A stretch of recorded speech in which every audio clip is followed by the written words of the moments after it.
Hi, this is Shalin Bhanot and you're watching Telefilms. Firstly,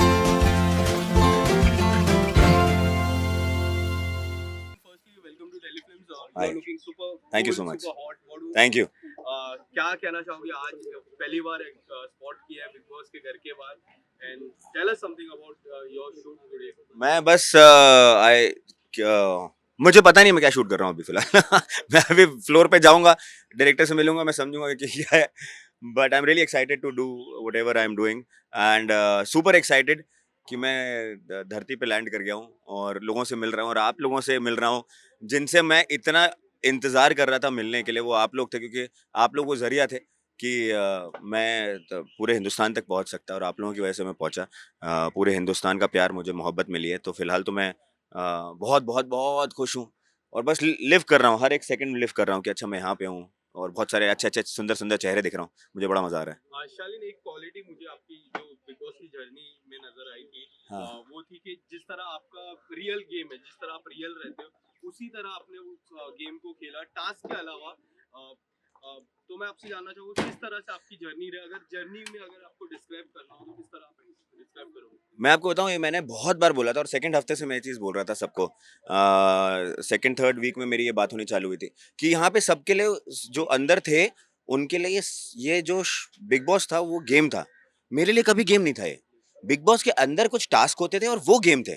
कुछ mental game थे, कुछ physical game थे और वो गेम थे. बिग बॉस मेरे लिए एक शो है, एक ऐसा शो जहाँ पे एक घर है, जैसे आपका घर होता है वैसा आप एक घर में हो.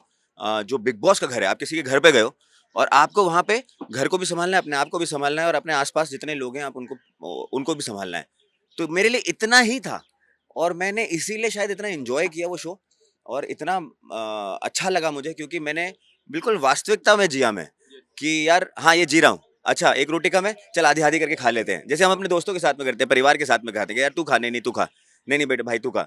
मैंने वही पूरे पूरे वहीं वहाँ पे वही किया. कभी मैंने अदरक लहसुन प्याज के लिए झगड़ा नहीं किया. हाँ. तो मैं मेरे लिए मैं मोमेंट में लिव कर रहा था, हर रोज में लिव कर रहा था और वो इस आई थिंक शायद वही ऑडियंस को मेरा अच्छा लगा, मेरा एंजॉयमेंट अच्छा लगा. बट शालीन कई हद तक चिकन को मिस किया है तो ये 2 दिनों में कितनी बार आपने रहने दे हो गया. चिकन खाया था. हाँ. ये 2 दिन में कितनी बार चिकन आपने लिया क्योंकि चिकन को काफी मिस कर रहे थे. मैं कई बार बिग बॉस को बोला कि मेरा चिकन मेरा चिकन. मैं ना हाँ मैंने बहुत मिस किया. नहीं नहीं मैं बहुत चिकन खा रहा हूँ आज के आगे.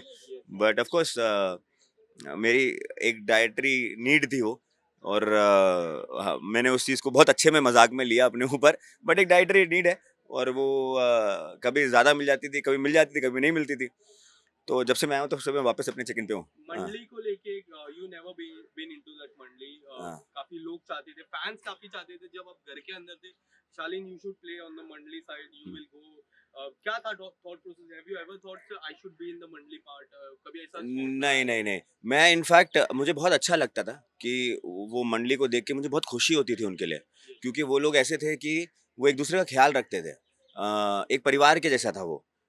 जिसके साजिद भैया मुखिया थे उस परिवार के और उन्होंने बहुत प्यार सबको ही दिया और एक छोटा सा अपना खुद का एक परिवार बनाया जैसा हम बनाते हैं, जैसी जो क्लोज परिवार होता है ना, वो उनका परिवार था. बहुत अच्छा था और बहुत अच्छे तरह से उन्होंने रखा.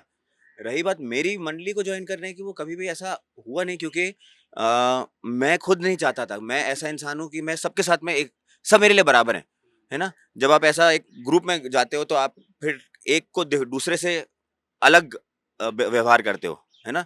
तो मैं किसी के साथ में भी, भले ही वो मंडली का हिस्सा हो या मंडली के खिलाफ हो, मैं हर एक बंदे को एक इंडिविजुअल मेरा रिलेशन था. साजिद भैया के साथ में एक अलग था, अब्दू के साथ में एक अलग था, है ना. स्टैन के साथ में नहीं था फॉर द लॉन्गेस्ट टाइम. फिर बाद में हमारा डेवलप हुआ.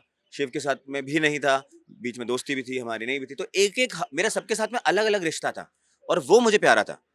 तो मुझे कभी ऐसा नहीं लगा कि वो इस ग्रुप को ज्वाइन कर लेता हूँ क्योंकि मैं एक बड़ा इंडिविजुअल इंसान हूँ, अकेला ही हूँ. मेरा ऐसा, मैं वैसे भी एक थोड़ा सा लोनर टाइप का हूँ तो मुझे अच्छा लगता है कि यार अच्छा सोशल हूँ तो मैं कंप्लीटली सोशल हूँ. तो इसीलिए मैंने कभी सोचा भी नहीं कि उसको ज्वाइन करूँ और मैंने नहीं किया. जब बिग बॉस के घर के बाहर निकलते काफी सारे ऑफर आते हैं और सबसे टॉप पे ऑफर रहता है इंडिपेंडेंट सॉन्ग का ऑफर जो कई बार आते रहते हैं जो जो भी कंटेस्टेंट बिग बॉस के घर के बाहर निकलते हैं. आपका और टीना का कोई इंडिपेंडेंट सॉन्ग फ्यूचर में देख पाएगा आपके या दोनों के फैंस चाहते हैं आप दोनों कोई गाने करो या फिर any project that you would love to do together? या यार मेरे लिए ना कि कौन है साथ में वो इम्पोर्टेंट नहीं होता, क्या काम कर रहा हूँ वो ज़्यादा इम्पोर्टेंट है। तो मेरे लिए ये ज़्यादा चीज़ इम्पोर्टेंट है कि मैं क्या कर रहा हूँ। अभी तक मुझे ये नहीं समझ में आया कि मैं अभी खा क्या रहा हूँ, है ना? तो और तो पहले मैं वो समझ रहा हूँ। अभी भी मैंने अभी तक मोबाइल को हाथ नहीं लगाया है, थोड़े बहुत जो बात हो रही है। तो मुझे तो अभी तक ये भी नहीं पता कि क्या-क्या हुआ है साढ़े 4 महीने में। पहले उसको मैं कवर करूँगा तब मैं समझूँगा कि मैं आगे क्या करूँगा या क्या करना चाहूँगा, है ना? बट ईश्वर की कृपा रहेगी तो बहुत कुछ काम करूँगा मैं। वो किसके साथ में होगा उससे तो ज़्यादा मुझे उतना फ़र्क नहीं है। मेरे कर्म ज़्यादा इम्पोर्टेंट थैंक यू सो है मच ना? Sir. Thank you so much. Thank you Shalim भाई। एक थोड़ा सा विजुअल